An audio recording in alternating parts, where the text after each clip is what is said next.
On today's episode of Finside the NFL, thanks to Hammer, we got video confirmation of Tyreek Hill quitting on the Miami Dolphins. We'll discuss that. Drew Rosenhaus talked to Pat McAfee today, and guess what? He was non-committal about Tyreek Hill's future in Miami. Plus, we'll discuss free agency, the draft, Grier, McDaniel, and so much more. So do me the favor, smash that like button, subscribe if you're new. Let's get into this. Touchdown!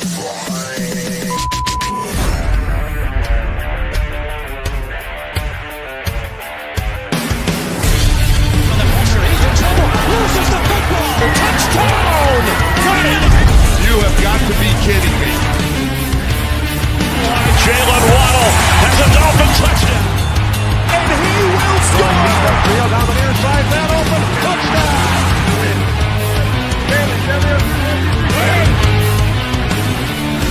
The run from Tua Tagovailoa. Touchdown! He's going deep. He's got it for a touchdown.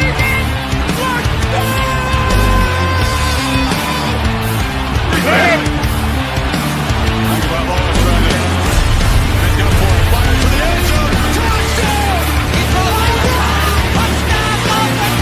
Beautiful day to be a Dolphin fan. Let's go!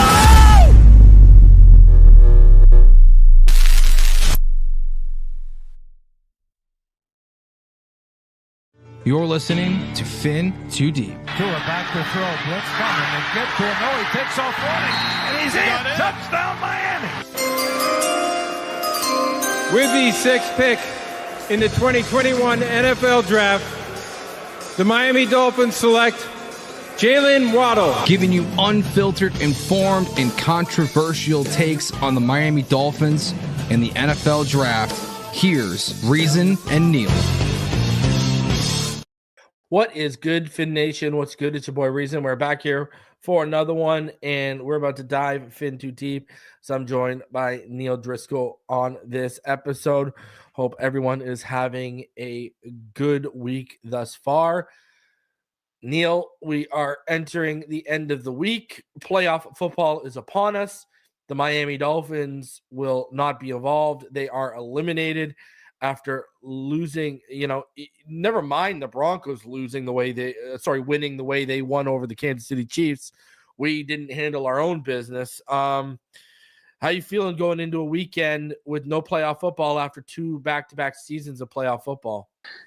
I will say at least it was quick and easy. We knew pretty quick that Denver game was going to be over. If it got to the fourth quarter and it was like a late field goal or something, I think it would have stung a lot more. It was clear and evident that the Broncos were going to steamroll the Chiefs. But, Reason, we started the year saying that we expected nothing less than a playoff win from this team. And to not have a playoff appearance, and, we know the context and reasons why that happened. Tua didn't play 6.5 games. Mike didn't coach his best ball. We had a plethora of injuries. But, the results are the results. And, it's very disappointing to be on the outside looking in. There's no doubt about it. This roster is just too talented to do it. We didn't really erase any narratives, right? Like, people still don't think we could play in the cold because we didn't play well in the cold, except, I guess, that Buffalo game. We didn't beat winning teams, so we didn't do much to erase any narratives. And then, Tua went down again. So all the stigmas and narratives. And I don't even think that was the most disappointing part. Like, bad seasons happen, whatever. I just couldn't believe how fast Stephen Ross committed to McDaniel and Chris Grier after that game. Like, there wasn't even like sleeping on it. It was kind of like almost like the loyalty is so extreme that it kind of like felt like a slap in the face. Like we know we underachieved, but so what? These guys are coming back. And, I always go back to that game ball after we beat San Francisco. That did not look like an owner who was ready to make a move to let go of everyone. And, I've probably been Mike McDaniel's toughest critic this year that's out there. I thought he was horrendous. I thought he was a bottom 5 probably coach in football. But I do know that there's a lot of people that have a lot of respect for his ability to create an offensive scheme. And he's a young guy, and it really is the first bad season, that we've had under him. So I can also see the other side of the fence, why an owner wants to give it one more chance. I disagree with it, right? I'm not saying this is what I would do. I don't want to sound like I'm talking out of both sides of my mouth. I'm just saying I understand his perspective that getting rid of Mike McDaniel at 84 years old, you're pretty much saying, hey, it's going to be a couple years before we're really competitive. And then if you take away Chris Grier, that continuity is kind of scrambled. And I just don't think it's Stephen Ross's thing. So he's betting on continuity. I think most of us want to change. We'll see who's right, but the reality is it is what it is at this point. We're all going to watch Dolphin football next year. So it's not like we can, wave the white flag and give up. I was just a little stunned that it was that quick. It was literally, 45 minutes after the loss, it was like, here it comes. But, what are your thoughts? Are you like okay with it? Have you come to peace with it? Well, you pretty much, I knew McDaniel would be here. Yep. I was pretty consistent with that I thought Grier was the one, but now what we basically learned is they're tied at the hip, right? This is basically a one and done. Like this could be a one and done year where, I knew if you were going to move off the head coach, you had to move off the GM because you're not going to give him a shot at a fourth head coach, right? It's just not going to happen. 100%. And that's a key point because I think what you're saying, and I agree with this move is better, in my opinion, than a half measure. I really do. See, I don't know if I agree with that, and I'll give you a reason why. Because I think keep McDaniel, get rid of Grier, you're saying? Yeah, because I think if you would have got one of the guys me or you were targeting, like a Weidel or a Bergonzi or an Agnew, I think, okay, especially like let's look at a guy like Agnew, okay? Like look at how like Ben Johnson, for example, right? Like you would have like look at how they're built, right? Goff to Tua, like look at the receiver core to ours, like look at the what we've spent on the running game with Wright and A-Chain compared to what they've like. There's similarities, obviously, Jonnu to Laporta, and Laporta is a more complete guy, but you get where I'm going with this. Right. Agnew would come in and basically say, okay, if you guys would have just drafted the offensive line, if you would have drafted the offensive line the way we did, you'd probably be in a much better shape right now offensively. And then you look at Ben Johnson's mind and McDaniel's mind, because it goes back to what you said, right? Like even you said, you thought McDaniel was a bottom five coach this year, okay? And I mean, he got outcoached by Jeff Ulbrich at the end of the year. So anyways, like there is validity to, some of the stuff you're saying regarding his coaching. But anyways, I digress. Where I'm going with this is this. You look at Mike McDaniel, and, it's what you said, where you admitted I thought he was bottom five coach this year, but you still respect how he's viewed around the league. And that's what people need to stop taking into account. Stop thinking about, and that's what you were doing. You were doing it properly. I'm talking about other people. Start viewing it as how other people and what you hear, how they view him. And McDaniel is highly regarded around the league. Like we know if he's fired, he's going to get an OC job right away, and he will get a head coaching job quicker than Brian Flores did. Like what's still holding Brian Flores back is like what we saw Ryan Fitzpatrick talk about with them, about all the bridges he burned. You would have a hard time. Horrible. He can't because he even burned bridges with guys he came up with, so he'd have a problem getting a staff, whereas McDaniel wouldn't have a problem with any of those, right? So McDaniel would just need to go like what Dan Campbell did, go learn under a Peyton for a couple of years and then go back out there and you'll kill it. That's what McDaniel, we all pretty much know. So it's either ride out the growing pains or get rid of him and watch him flourish somewhere else in a couple of years, right? And I think that's pretty much understood around the league. So I think if you would have had someone come in that would have reined McDaniel in a bit, that would have pushed him to say, okay, listen, because I push for this. Fire Frank Smith. What is he? He's a placeholder, okay? Danny Crossman should be fired. We all know this. We don't have to go into depth about that. He was a carryover. Boyer's already gone. There's no reason Crossman should be here. Our special teams unit literally contributes to us losing games. So we don't got to get into that. But Frank Smith, he's a placeholder. What is he doing right now? McDaniel, you are the main game planner. You are the main schemer. You are the play caller. Frank Smith has his hands in the offensive line and the tight end room. We know that for a fact because he's talked about it, right? And we know Frank Smith's history, and we know Frank, Butch, and McDaniel. It's like a 3 way project with the offensive line, and we know Frank Smith's history with the tight end group, Embry, etc. So we know, well, guess what? Jonnu Smith, you signed him off the street, but even I had Omar Kelly up here every 4 weeks last year and was saying that's the next evolution. Go get some guy with yak ability, and that could be on the field the majority of the snaps. They did that. So you didn't need to be a rocket scientist to figure that out, is why I'm saying that, okay? But then Julian Hill, disaster. Durham Smythe, shell of himself. Tanner Connor project yielded 0 results. In fact, the right guy you missed out on. You let Elijah Higgins walk out of the building. So I'm going to question your evaluation ability on that. Number 2, the offensive line. Frank, were you the one that said, yeah, Mike, we can do that for Grier when they suggested Liam Eichenberg being a competent replacement for Robert Hunt? Frank, were you the one that said, yeah, Robert Jones is a competent contingency plan for a guy that's always hurt at left guard in Isaiah Wynn? We can do that for Chris Mike. So what's the point of this guy is where I'm going with this. You could have, did you see Bevel today? Bevel is actually being in Cleveland for the OC job. I'm worried he's going to get it. Worried he's going to get it. This is now, because I'll tell you right now, I know for a fact Bevel and his family, they're not living life like it's an surety they're going to be in Miami. I'm not going to go into details, but I know it for a fact. Anyways, you could promote him and make him the play caller, or you could go out and get an experienced OC who's been around the block, who can be an adult in that room, which we clearly need. Doug Peterson? Also, yeah, exactly. And also be an experienced play caller that Mike can lean on, because Mike has clearly too much on his plate. So I think a new GM could have come in and said all that and changed all that. Instead, it feels like it's going to be status quo, keep it moving, because we haven't even heard Danny Crossman's going to be moved off of.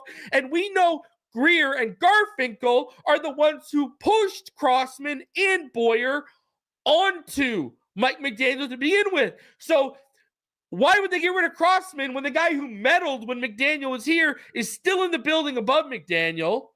And then you need to basically, because McDaniel is this loyalty guy, you also need a guy above McDaniel that's going to tell him, hey, bro, you got to make decisions. Is it going to be your friendships? Is this going to be a social club? Is this going to be a country club atmosphere like I've talked about? Because remember, that happened with the Pittsburgh Penguins. It became a social club atmosphere and country club atmosphere under Dan Bilesma for years. They fired his ass, went to a harder ass than Mike Sullivan. We won back-to-back Stanley Cups. It's the same thing here. Like, you need someone that's going to tell him, like, bro, you need to make the hard decisions. And Frank Smith, I get it, he's your buddy. Get it, he's been here for 3 years. But, brother, you need to look out for number 1. And I ain't talking about Tua, because your ass is on the hot seat. It's going to be your ass taking an Uber out of Miami next year if things don't go right. And you think you're going to be saying to yourself, well, at least I gave Frank Smith another shot?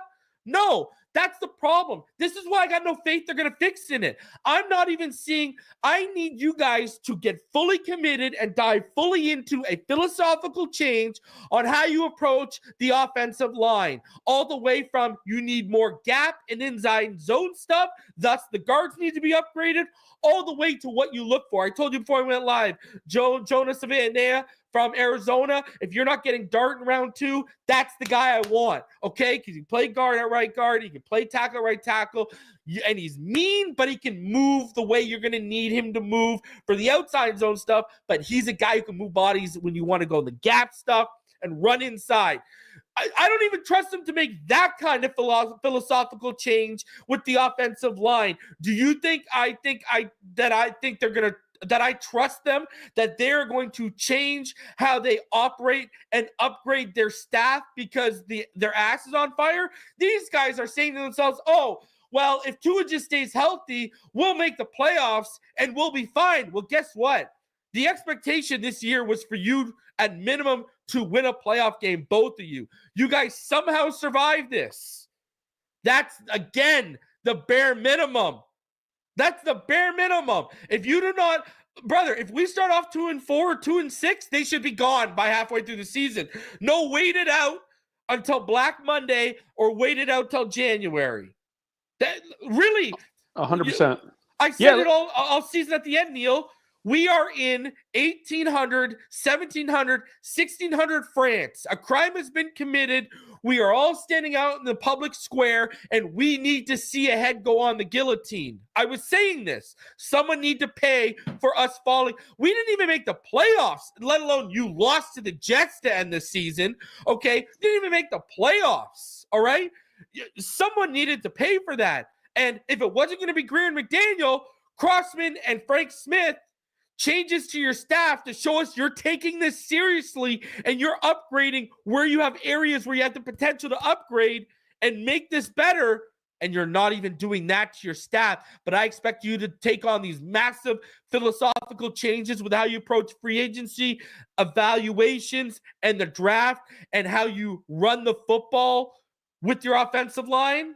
I don't think so, bro. You're showing me no change already, and we're already like a couple days into you guys being allowed to stay. Right. And what I'll say, so, and this is kind of probably going to sound shocking for me, given my criticism of Mike McDaniel, I think the part of the reason that he might have got kept is when you look at the available head coaches, like Mike Vrabel is one that I could say for sure that I would take over Mike McDaniel. Pete Carroll, I like him, but he's 73 years old, right? Like, do you really want to invest in a 73-year-old? But, like, you look at the available head coaches, it's lackluster, right, at best. The free agent crop this year is lackluster at best. There's some good GM candidates out there, but there's a lot of GM openings. Somebody, if you don't get one of the 3-5 top guys, it's pretty lackluster after that. So it's like one of those things. Now, I agree with everything you said 110%. And, like, let's use Danny Crossman as an example. If you wanted to show you were serious, I'd fire Danny Crossman, then I'd go make Darren Rizzi the highest paid special teams coach in the league. And you know what? You have to pay for your mistakes. You bring them back. That's going to make Dolphin fans a lot happy because you go from the worst special teams coordinator in the league to maybe the best. That's a huge And who's responsible upgrade. for the AFC player? The AFC, someone in the chat was like, well, Danny Crossman just had the AFC Special Teams Player of the Month, and Jason Sanders. Who found him? It was Darren Rizzi. It wasn't Danny Crossman. And we've lost 2 games at least because of special teams last year, and we lost the division last year because of special teams. Right there. We would have been division champs if they covered a punt instead of letting Deontay Hardy go 96 yards on us. So, like, the special teams is embarrassing. Every time the kick is returned, I'm like holding my breath that the guy doesn't break it because to be honest, the depth we have at linebacker, guys like Shannon Tyndall shouldn't be on the NFL roster going downfield making tackles because they don't make tackles. But go show you're serious by doing that. But I will say this on the guard situation because I think we're going to see what they did at the wide receiver position 3 years ago. Everybody questioned when they failed the weapons surrounding Tua. So they drafted Waddle, and then they get traded for Tyreek. I think they're going to sign a big free agent and draft an offensive lineman high.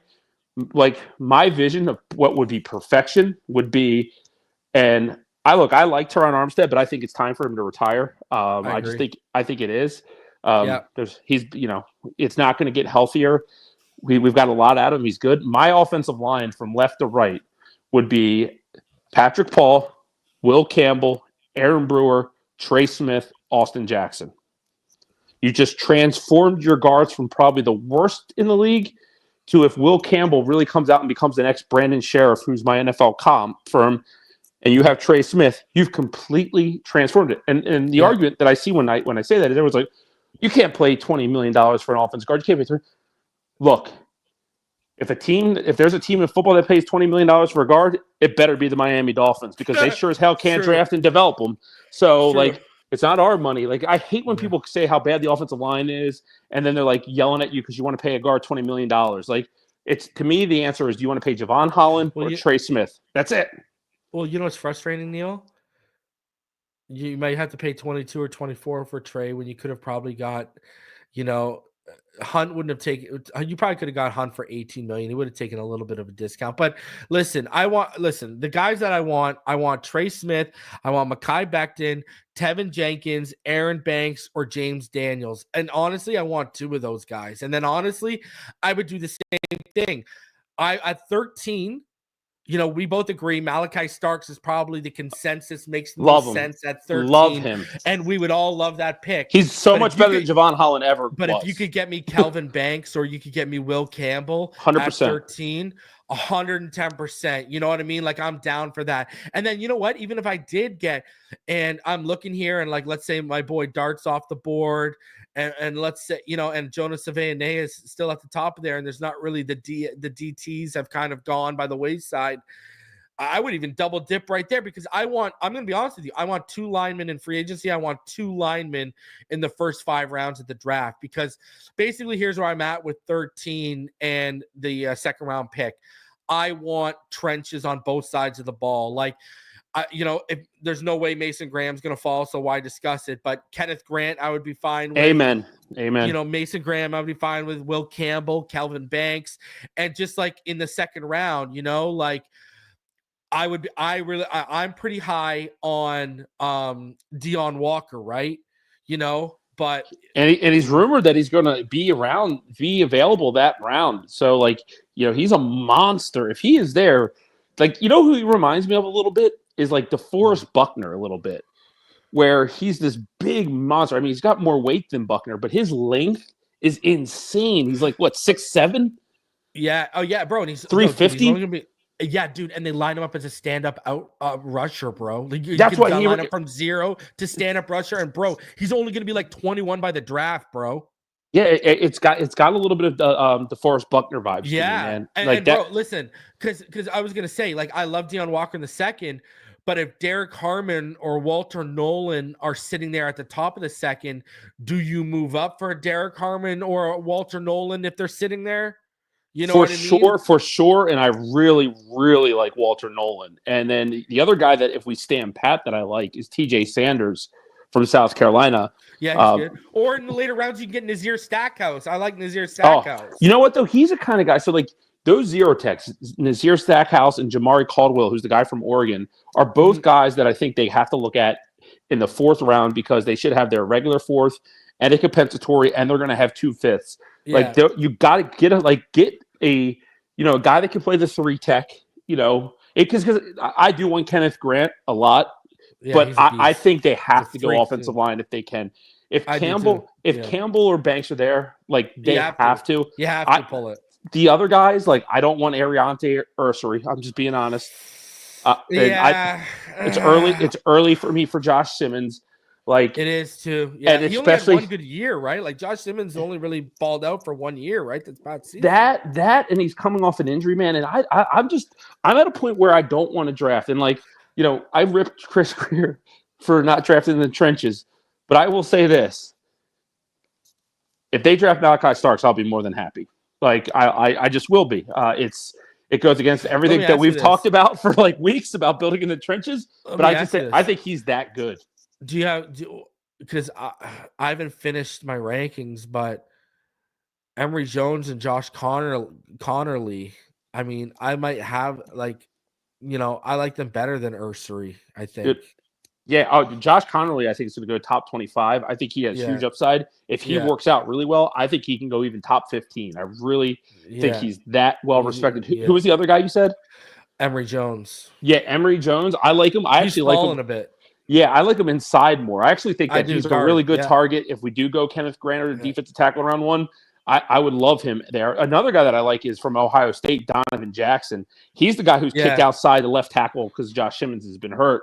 But he's a guy I think is an NFL left guard, has a lot of potential. Tate Ratledge just still out there. He's a beast. You know what I mean? Like, there's obviously, and then everyone's gonna love Tyler Booker. Obviously, and how do you not? Like, how do you not? He's such a Ravens Lions type pick. Like, he is. But there's a lot of good options, dude. And then I don't know if you saw, but Dylan Fairchild and Jared Wilson, both from Georgia, declared.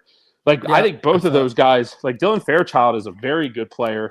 He's a beast. And we talked about before we got on, but the kid from Purdue, Marcus Mbo, is a guy that's getting like even first round love.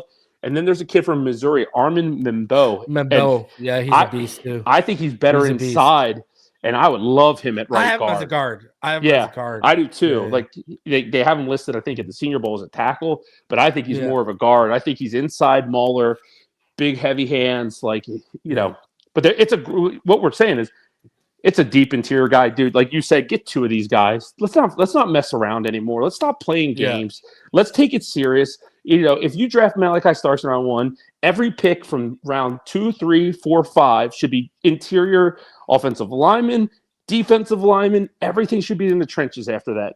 If a really good weapon or a good corner falls to you because right. Yeah, or this class, safety. Yeah, this quarterback class. I know. Like that's the thing. Again, we're at 13. So we got no shot at Will Johnson. None. And if he's there, you run to the podium. Yeah, you run. You run. You don't even think about it. You can pair, if Fuller stays healthy, you can pair Fuller and Johnson, and you can start the transition for Ramsey to safety. Yeah, there's no chance of this, but I do think that the best fit in the entire draft for Travis Hunter is Miami.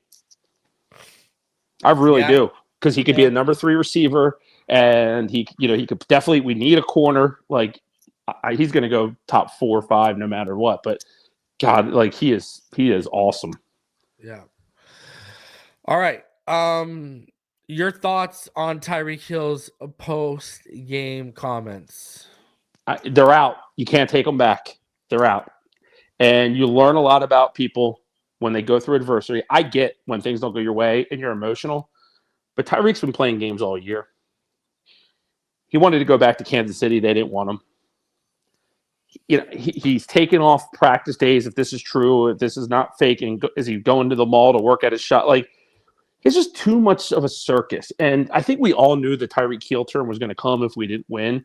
And we had 2 awesome years with him. So I've said that he's the best player since Marino. I'm not going to take any of it back. For 2 years, he was awesome. I'm just tired of his antics, man. And you can't take that back. And we've gotten more evidence of it, obviously, that's come out now since then. And it makes it worse and worse the more you hear about it. And, I think at best they fetch a 3rd-round pick for him. But you know what? Are the Miami Dolphins a better team without their best player? Because he lost that locker room. The Zach Sealers, the Bradley Chubbs of the world, Jordan Brookses of the world, they weren't holding back in those interviews. And we don't have to think twice to think of the guy who's probably the most non-committed on that football team, right? We've said this all year. He just doesn't take it seriously. His belly's full. He's rich. He's got a ring. It's all about the Tyreek, man. And at the end of the day, it sucks because the Dolphins are a better, we'll see this, but I personally think the Dolphins are a better team when he's bought in. And I do give him the benefit of the doubt of his risk because I do think he's playing for pain. And the optics of the cops and everything weren't good. And if he gutted it out for the season, that's good. But, man, why did you go 95% of the season gutting it out than just to quit at the end, right? There's nothing worse than that. You've played football, I played football. We know these guys that played with us that were in our locker room like this. The me-first guys made business decisions out there. When the going got tough, they didn't give a shit about anything but their box score stats.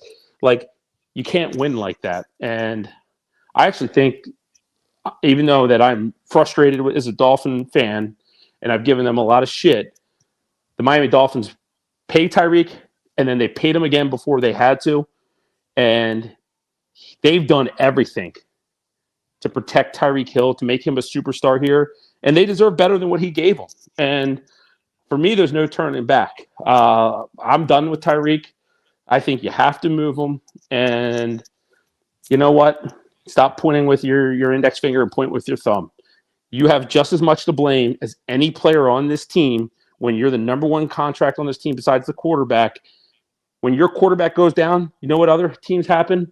Their receivers shine. They step up. They help their quarterback. They play harder. They want it even more. Tyreek pouted, right? It's not good. We're gonna watch a clip of it, and you can see how we're trying to pivot this into something that's not a story, but you can't change the story. He said what he said.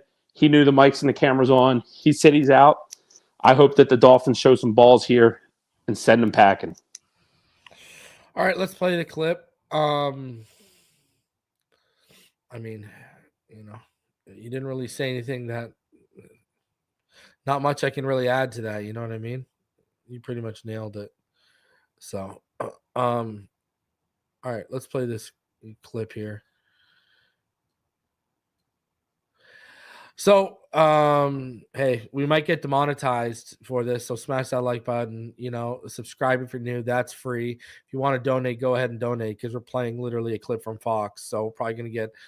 They're brutal. FS1 and Fox, they are brutal. So probably gonna get demonetized. So let's see what we got here. So everyone, listen very closely to what Waddle says here because he basically says, "You out, Cheetah. You out."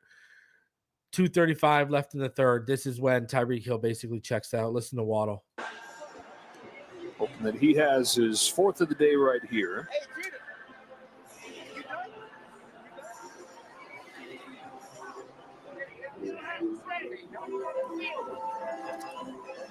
So you heard it right there, right? I'll play it right back there. Yo, Cheetah, you done? And then you can hear someone in the back. You don't have to get off the field. You don't have to stay on the field. Did you hear that? I don't know if you heard it in the back. But listen to what is said right here. Again, we'll play it back. Fourth of the day right here.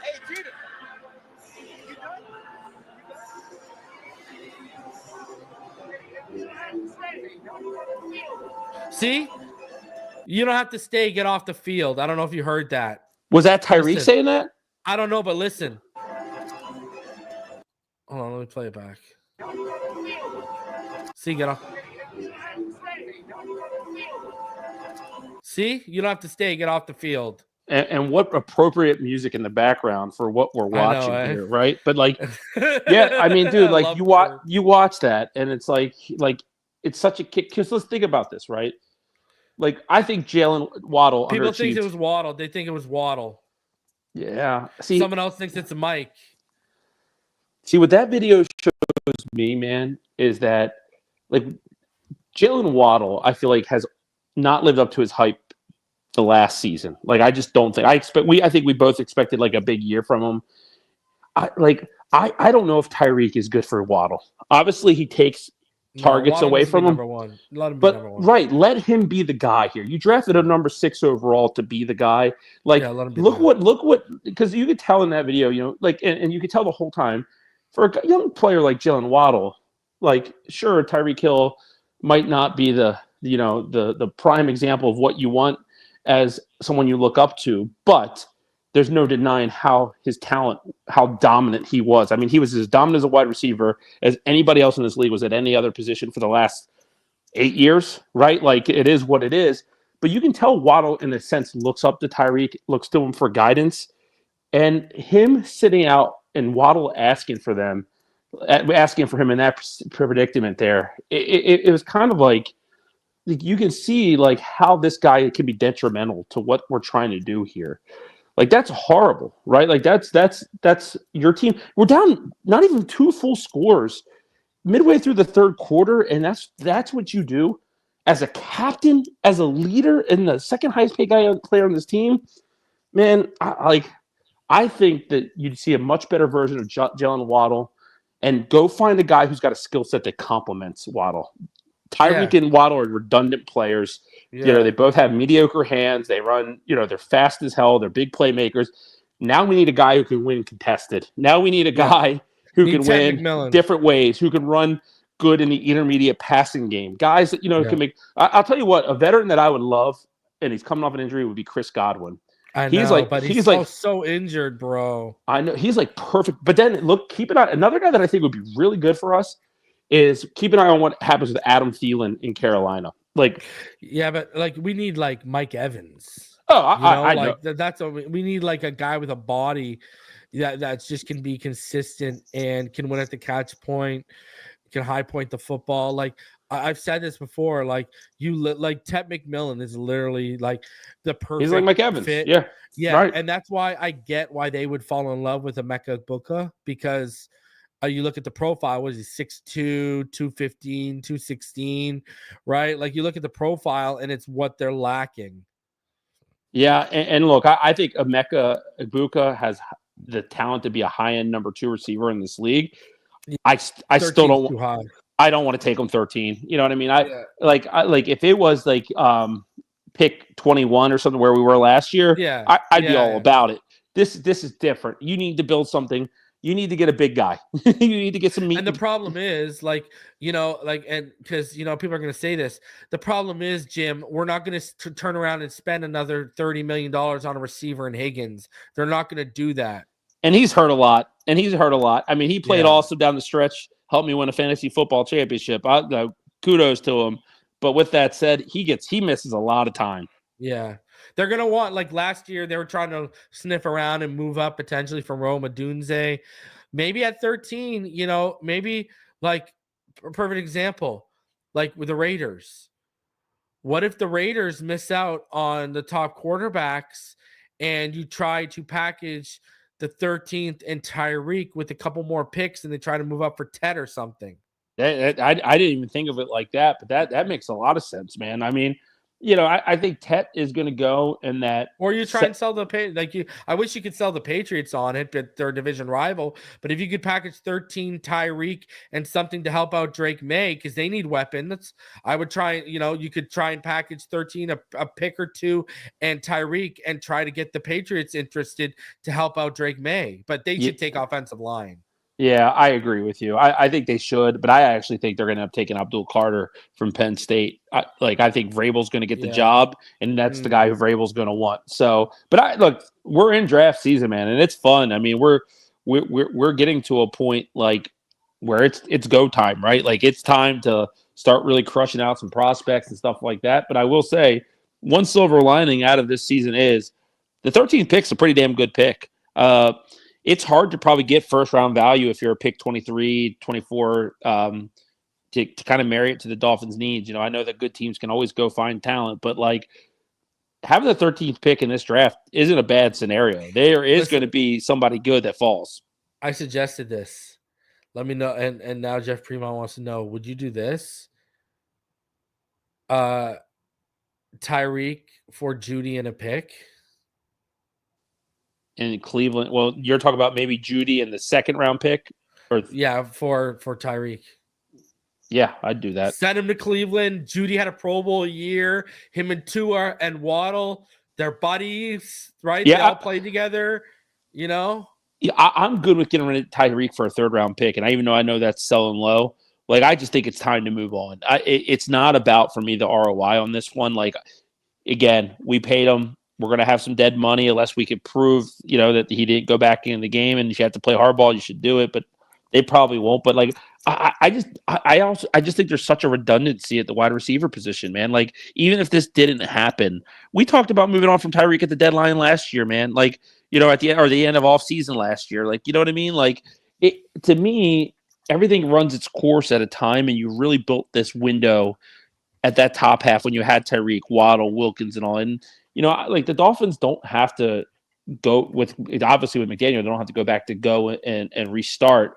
But I do think that a couple tweaks, the three pillars I think is that you still got to cut Bradley Chubb post June, because that gives you financial freedom for this year and next year. I think you secretly want Teron Armstead to retire, and you can make it as a post-June move, and the Dolphins would save $18 million by just doing that. And then, because look, I think Tyreek is going to have egg on his face and make up with the Dolphins. I do, because I think that's who he is. But just imagine this. Imagine it's week 6, like you said last year, Tua goes down, and we're 2-4 at that time. What do you think that ticking time bomb is going to be doing for the rest of the season? But it depends on your contingency plan, right? Is your contingency plan, is it a rookie quarterback that's actually showing promise? Or it better not be Andy Dalton. or listen, I like Dalton.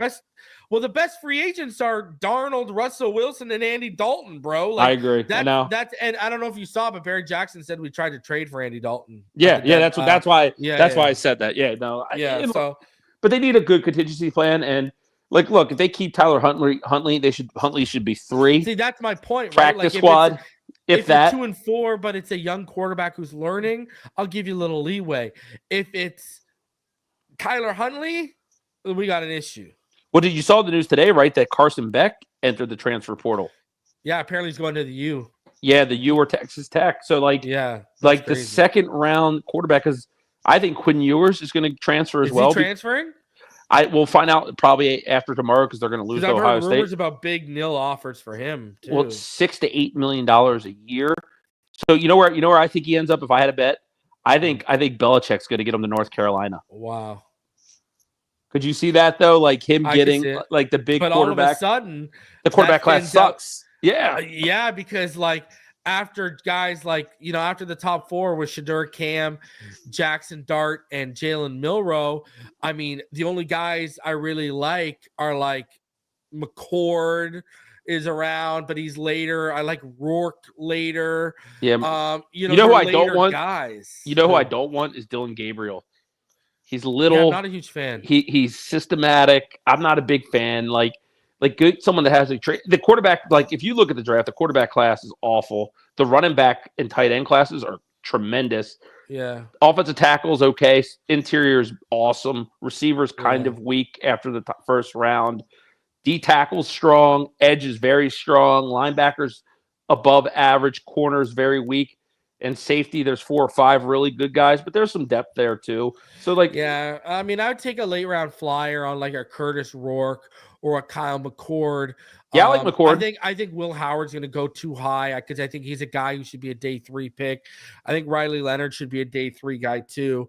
So did Dylan Gabriel. Really, I Jackson Dart, well, Dylan Gabriel and Riley Leonard, they're like day 2 to day 3, but I like Kyle McCord and Curtis Rourke better than Gabriel and Leonard and Howard, to be completely honest with you. So yeah, didn't Rourke play his whole season with like a torn ACL? Yeah, bro.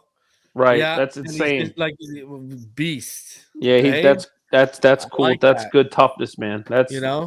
So, all right, let's keep it going before we do. Franklin Higgs says, Reason, I read a report that Bevel will be interviewing for an OC position. If we lose Weaver, Bevel are screwed. What do you, Neil, think? Well, it looks like Salah is going to be a DC in San Fran, so you missed that. I don't think you can afford to lose Weaver, but I don't think you're going to. Yeah, I don't think you're going to unless I don't think he's going to get a head coaching job, and unless the perfect job came up that was a lateral move, I don't think that he'll make a move. So I think you're good there. On the offensive side, I'll be honest, like Darrell Bevel would be a pretty big loss. There's no doubt about it. But the fact is, how much control or power does Mike McDaniel really give him? You know what I mean? Like, I hate to say it, but like, I think Darrell Bevel probably could give the Miami Dolphins a lot more than he's given us. I think, unfortunately, he's probably on a team where the head coach is, the scheme guy and the play call guy. So it kind of takes away where, like, if McDaniel would have got on that presser and said, you know what, I'm going to make the offensive scheme and Darrell's going to be calling the games, I would have been so much happier with it, like the decision to keep him. And here's the thing is, I do think that losing Darrell Bevel is a real shot, though. Like, you don't want to. I don't think he'll go. Well, remember last time he was very like, Jacksonville, he's already right? turned. Yeah, he's no. Like in year 1 after 2022, he had 2 different OC interviews and he turned down the jobs. So yeah, I remember that. So I don't think he's going to go to Cleveland because it's such a crap show. Now I have heard Cleveland's looking to draft a quarterback high. So I think it's going to be Cam Ward 1, Shador 2, right? Yeah, Isaiah Mullen says Ted McMillan earlier, Savion Williams later. Savion Williams is a good player, he's man. He's a second or third round player right now. I think tests well and interviews well, he's going to just rise. I think where we pick, it's a little rich for me in round 2. If he fell to round 3, it's a different story. I would be on it. Yeah, for sure. D. Huggis says DK Metcalf. Franklin Higgs says Nick Nash, San Jose State. Brother, he's a late day 3 guy right now. Yeah, that's a little rich. That's like, I love Ricky White, but I ain't taking him on day 2 because he's a day 3 guy from UNLV. Penn Astrich gifted 5 inside the NFL membership, so shout out to her. So let's keep it going with Tyreek Hill because we kind of got off track there for a sec. Drew Rosenhaus, he was on Pat McAfee, and Neil, he was very, very non-committal to Tyreek in Miami. This is what he said. And you think Chris Grier and McDaniel are able to get over that and teammates are able to get over that particular moment? So let's back up a little bit. Tyreek's first 2 years with the Dolphins were epic. The best back-to-back seasons in NFL history. Hung 70 on Denver. Number one player. Top player in the league. Tyreek was the NFL Player of the Year last year. So I think he made a very good decision to go to the Dolphins. He was historical the last 2 years. Look, Tua missed 6.5 games this year. Tyreek's playing with an injured wrist. He still was 40 yards away from 1,000 yards. He was the second alternate to the Pro Bowl. Did a lot of great things under the circumstance. Eclipsed 11,000 yards. I'm proud of the toughness. Yeah. He showed up for every game. There are a lot of guys that didn't play for this football team. He showed up. Throw out the comments after the game. You're emotional. The guys on the team know Tyreek is a competitor. He's there for them. We represent 13 guys on the team. Not one of them has a complaint about Tyreek. Okay. D-But's got a question. Still wants to be a Dolphin. That's the most important thing. So let me just say this. I've got to have that conversation with Tyreek. Okay. Oh, I'm not going to speak for him. Gotcha. We'll discuss that. That's going to be really something that we work out over. I'm not going to say he does, he doesn't. Gotcha. That's a discussion I'm going to have with him that I haven't had yet. Okay. Give me a break. You haven't had that discussion. Give me a break. They want something. They want something out of Miami. Yes. You were the first person he called when he got arrested. Who do you think was, remember, we all saw the film. You were the first person he called, Drew. You really want us to believe he didn't call you as soon as that whole thing went down after the game? You're there. You live in Florida. You're always at the games. You're always there with Tyreek after the games. You're really telling you haven't had a discussion about it? Please. And Reason, if you're an agent and you are watching TV on Football Sunday, which you probably are if you're an NFL agent, right? And you see one of your star athletes on TV saying that, you pick up the phone and call them. You say, hey, Tyreek, like, what's going on? Like, they've definitely talked. I'd bet my, pinky on it. Like, they have definitely talked. What that tells me, if I'm reading between the lines, is right. They're trying to put something. Maybe it's more money. They want something. Guaranteed. Yep. I this is where I'm at. What I believe it to be, I don't think it's he. Because you remember how Rappaport commented on the Ramsey thing? Because everyone was like, oh, Ramsey wants out. And it was clearly, if you look at Ramsey's deal, Ramsey has no guaranteed money after 2025. So that's what I think Ramsey's whole thing is about. I think he wants that whole know your value thing. I think he wants more guaranteed money. I think that's what Tyreek is about. I think Tyreek wants more guaranteed money. Well, I'll say this. I love Jalen Ramsey, and I'm lukewarm on Tyreek right now. I ain't paying either of them another $1. Win something. Stop having your hand out. You know what it is? You know what it is, Neil? You're going to think I'm crazy, but you know what I think this is? I think this is us still feeling the ripple effects of what we did when Flores was here with Xavier Howard. I think people know they can get Grier back to the negotiating table. Bullying us in them paying. Right. If they're a superstar enough because we aren't winning anything, they saw what Xavier Howard did after he got a fresh new contract. He wanted to be the top paid cornerback again.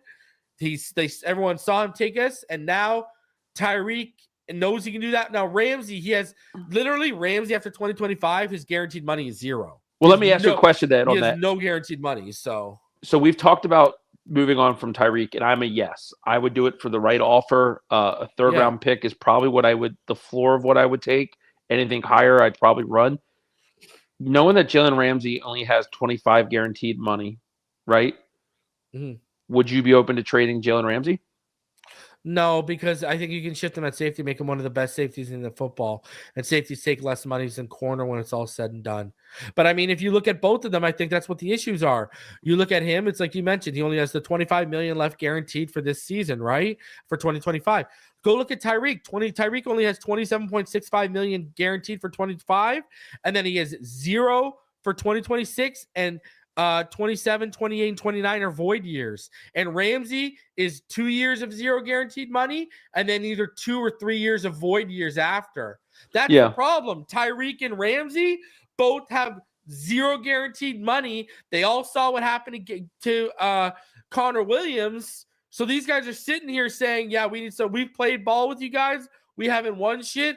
We need to look out for beyond next season because of their age. They're into their 30s. Their body can break down at any moment. Yeah, my answer is the same as yours. I mean, without Jalen Ramsey, this secondary is Yeah. like it's Tyreek's easier to move off of.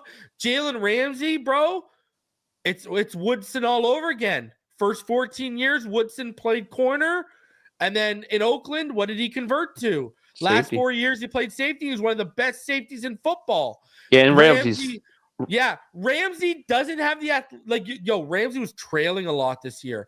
Yes. I think Ramsey's losing a step, but he still has more than enough athleticism, more than enough rangy ability where I think he can be one of the best safeties in football. And he's hitting still, man. He's still hitting at a high level. Yeah, so I agree. And he can ball hawk more there. You can get back to ball hawking because you're not worried about trailing Garrett Wilson. Right. And it's not like we don't have a need at safety. Hopefully Kendall Fuller's back, so. Because Kendall Fuller was better than what Xavier Howard was. Oh, for sure. He's a good player. He's fragile. Yeah. He's just like half our roster. Yeah. Now, he wasn't better than Xavier Howard's full tenure, but what we got in 2023 from Xavier Howard, Fuller was clearly an upgrade, but like you said, he just couldn't stay healthy. Oh, Prime X, those 2 seasons of Prime X, he's the best. He's the best corner in Dolphins history at those two. Yeah. Those 2 years at that peak. I mean, he was 10 interceptions, man. Like you don't get there as a corner in the NFL. I mean, X, man, it always sucks how these guys come crashing down at the end because at his peak, man, like, so my layers were Marino, obviously, Zach and Jason, obviously, freaking loved them. Ricky, they were my 4 horsemen of the Dolphins. But man, I loved Cameron Wake, right? Like Cam Wake was another of those guys. But X was right there as like my guy during that era. Same. Like he was. And I'll put another guy there that was with there, because I agree with all those names you named post 2000s, basically. Another guy who was right there for me, and I'm so sad we never won anything with him, was Rashad Jones. Rashad Jones had 2 years where he was one of the best safeties in football, arguably the best safety in football. Remember that 1 year he had where he had over 100 tackles? He had 3 forced fumbles, 2 fumble recoveries. What do you have? 4 or 5 picks. Remember that one season where he just went off? Rashad, right. What was that? 20. The Titans game, he had a pick. Atlanta, he had a pick 6. Yeah, dude. Oh man, Rashad was amazing for a span there. So outside of Marino, because it's always going to be Jeremiah Marino. Bell's another one that doesn't get enough love. Oh, he was all. Remember Chris Berman used to be Jeremiah was a bullfrog, and he's a friend of mine when he did the highlights. But like in a post Marino era, my favorite single season of all time was 2002.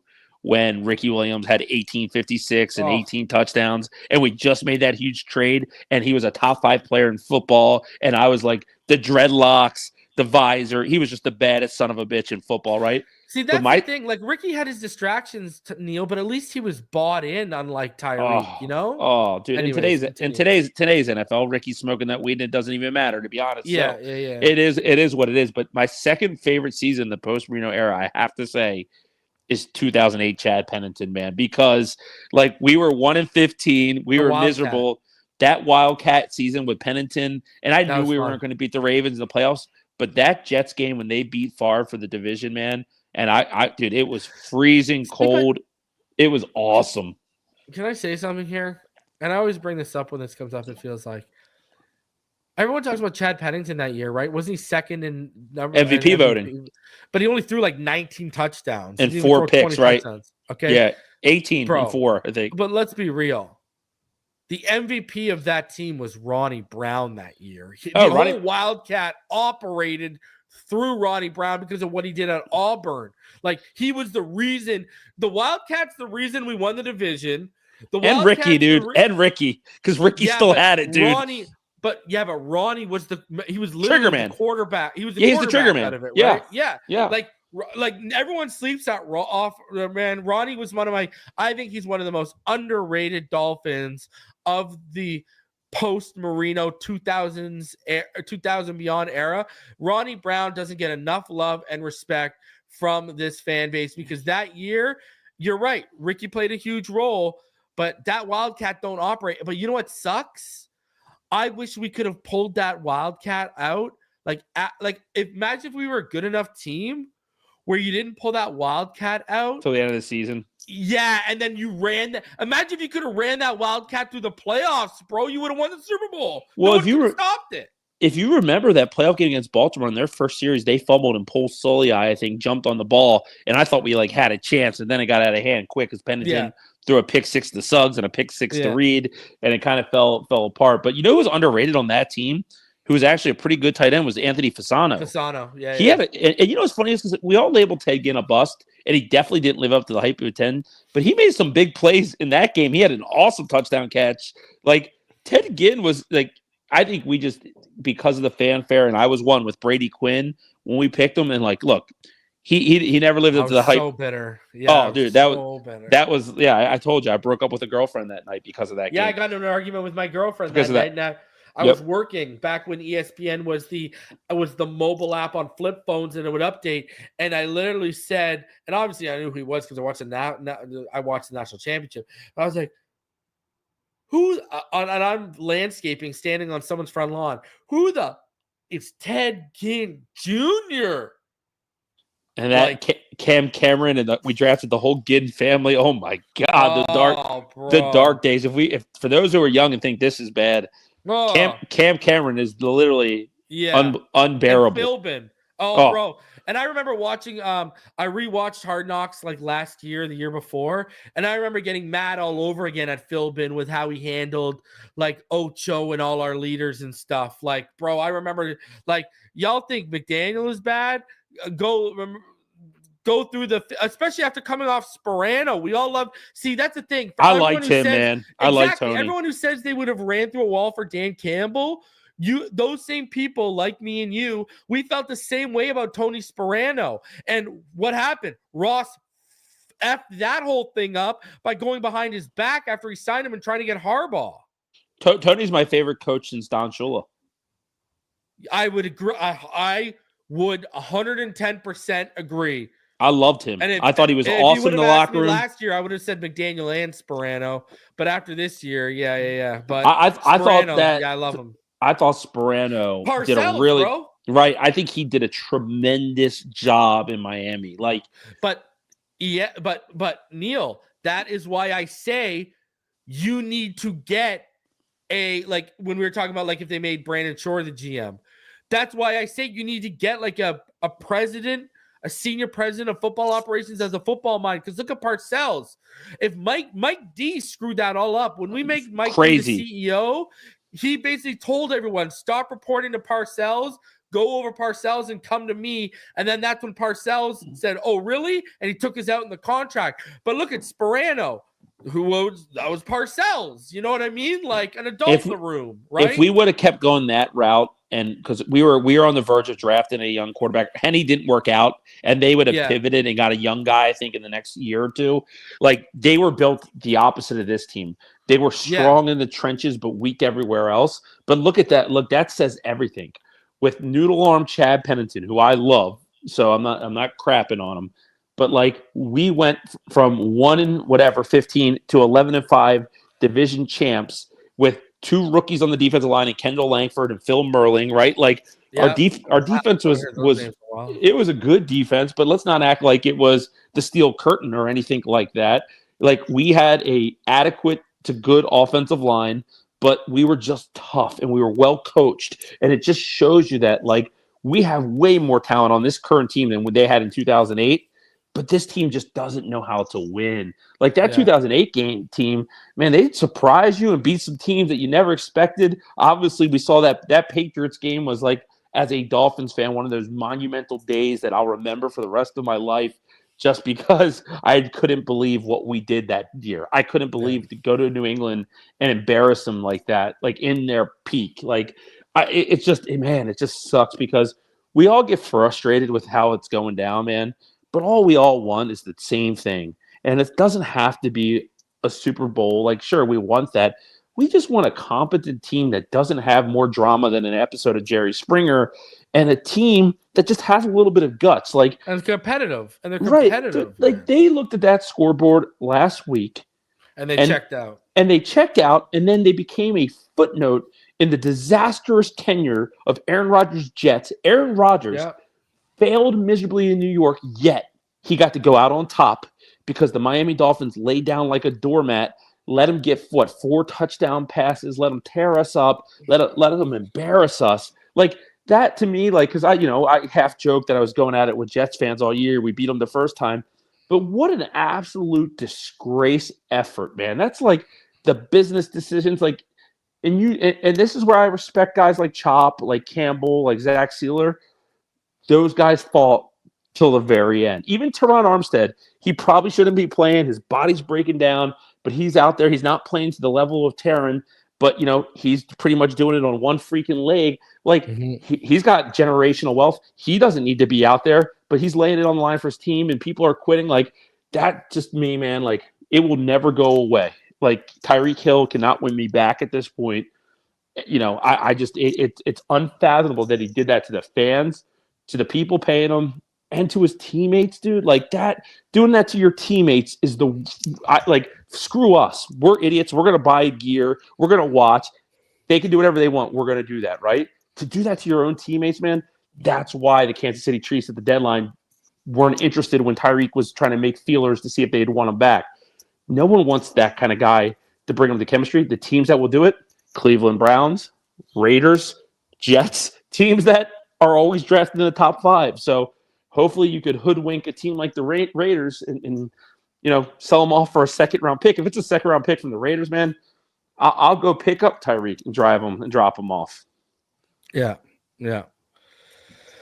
I don't and then you get into the fact that the whole finding stuff, and you guys are getting fined multiple times, and clearly the message isn't getting through. And obviously we're going to initially all think that Tyreek Hill is one of those offenders, and just because we know how he operates, and because, leading up to the Jets game, he was absent from practice with an illness, but then he's on TikTok. He's at his store working the register. Right. Like, embarrassing behavior. It's like making a mockery. Man. Make it a mockery of it. And Zach Sealer speaks. I listen. That guy, Zach Sealer, you talk about a favorite current era Dolphin. Oh, yeah. Put me down for Zach Sealer. Him saying that carries a lot of weight with me. Him having the guts to get a microphone and say, that hold this team accountable. Jordan Brooks is another guy I have a lot of respect for. Yeah, he's turning into a leader. Yep. And see, here's where I think Mike McDaniel, man, is living his dream. He's a head coach of the NFL. He's not much older than some of these superstars. Like, I just think, he's the modern day player coach, but the ones that can fully execute that style are the ones that still demand respect, right? Like, you can't have people consistently coming late to meetings and getting fines. Like, screw fines, dude. If you make $30 million a year, do you think even a $50,000 fine's like getting a Starbucks coffee? You know what I mean? So it's like what do you really, what precedents are you really setting there? Like, make an example out of somebody, sit somebody out as a healthy and active, right? Like, there needs to be something that shakes that culture, because we've defended this for years, but the Dolphins are soft. They're fragile. They're not just soft and fragile on the football field. They're soft and fragile in the front office. They're broken in the front office. Their owner's soft, giving out game balls when you beat a mid-500 team. The coach is obviously soft. Chris Grier is soft. Like, everything about him. And, like, it's great that you're getting guys like Zach Sealer, Jordan Brooks. Go keep finding me guys like that. I think the biggest shame is that you look at the over the cap and who made money on this team.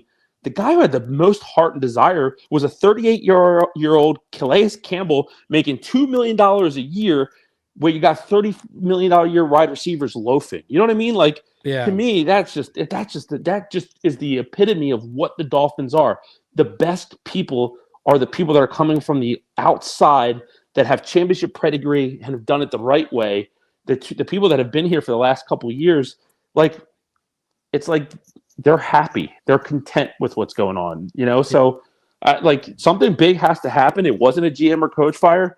They have to make a foundational change at some level, at somewhere, and I don't know where it comes. But man, like, those murmurs of the Dolphins being soft, they're only going to amplify, because at every time we confirm it. So it sucks to say, but man, they need to figure out something big to shake up this organization. Fun times. All right. Everyone, please do me the favor, smash that like button, subscribe if you're new. Appreciate all of you coming through. Man, this Tyreek Hill thing, it looks like they're playing nice right now, but we'll see how things develop heading into the Senior Bowl, the Combine, and as we head into free agency, which is crazy because we're only about like 2 months away from free agency. So offseason is here, and we are heading into it in full force. Smash the like button, subscribe if you're new. Appreciate all y'all coming through. We'll see you on the next one. Until then, you already know time it is. Fins up all day, every day. Have a fantastic evening, everyone.